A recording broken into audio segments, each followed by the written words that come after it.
Immediately নির্বাচনের কোনো সম্ভাবনা আপনি দেখেন? আমি মনে করি যে যে কোনো একটা দেশে, যে দেশই হোক, বাংলাদেশ নয় শুধু, সারা পৃথিবীর যে কোনো দেশই কোনো অনির্বাচিত মানুষের হাতে কোনো দেশ কখনোই নিরাপদ না। অবশ্যই আপনি পৃথিবীর কোনো দেশে দেখবেন না যে কি কোনো অনির্বাচিত কেউ এসে ক্ষমতা নিয়েছে বা নেয়ার সুযোগ আছে, কারণ সংবিধানেই নেই। এখন যারা ক্ষমতায় আছে এটা তো বাংলাদেশের একদমই সংবিধান বহির্ভূত। বাংলাদেশ সংবিধানে এই সুযোগই নেই যে কেউ ক্ষমতা, তারা দখলদার হিসেবে আছে। আমি মনে করি ইলেকশন, নির্বাচন হলে যেই রাজনৈতিক দলই ক্ষমতায় আসুক, রাজনীতিবিদদের একটা দায়বদ্ধতা কিন্তু মানুষের কাছে আছে। আমি ধরেন যে রাজনৈতিক দলের সাথে আমি একদম ধরেন ঘোর দ্বিমত পোষণ করি, আমি মনে করি সেই রাজনৈতিক দলও যে কোনো এই অপরাজনৈতিক শক্তি বা যে কোনো এই ধরনের মেটিকুলাস প্ল্যান করে তাদের তুলনায় বেটার। সো আমি মনে করি নির্বাচন, তাদের একটা অ্যাকাউন্টেবিলিটি থাকে। অ্যাবসলিউটলি। সো আমি মনে করি দেশের মানুষের এই যে পরিস্থিতি, যে একটা নৈরাজ্যকর পরিস্থিতি তৈরি হয়েছে, একটা অরাজক পরিস্থিতি যে বাংলাদেশে তৈরি হয়েছে, বাংলাদেশের সবকিছু কিন্তু ধ্বংস হয়ে যাচ্ছে। আপনি ধরেন এটা ৭১ মুক্তিযুদ্ধই শুধু না, বাংলাদেশের অর্থনীতি, মেলায় হামলা কি শুরু করে আমরা যখন যে এই যেটা আমাদের খুব বেদনার বিষয়, যে লালন ফকির, যে লালনের গান দিয়ে আমরা জাতের বিচার না করতে শিখেছি, সেই লালন মানুষ দীক্ষা দিয়েছে। হ্যাঁ, সেই লালন ফকিরও বিদ্বেষ থেকে বাদ যাচ্ছেন না।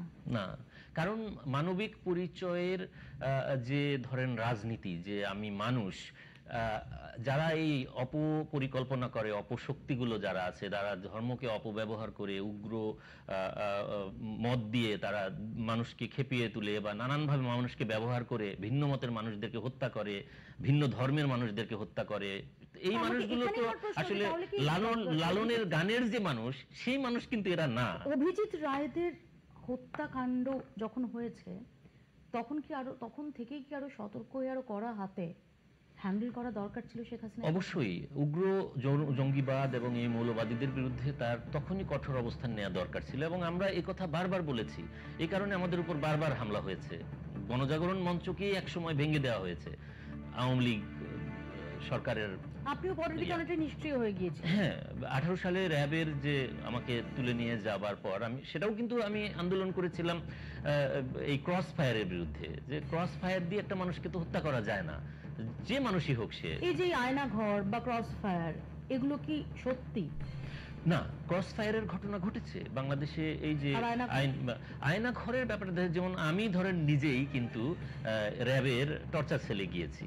এখন এই টর্চার সেল বলা যেতে পারে, কিন্তু আয়নাঘর নামে যে একটা কাল্পনিক গল্প বানানো হয়েছে এবং এটা এই মেটিকুলাস প্ল্যানের অংশ হিসেবে যেভাবে প্রচার করা হয়েছে, এটা টোটালি একটা বানোয়াট জিনিস।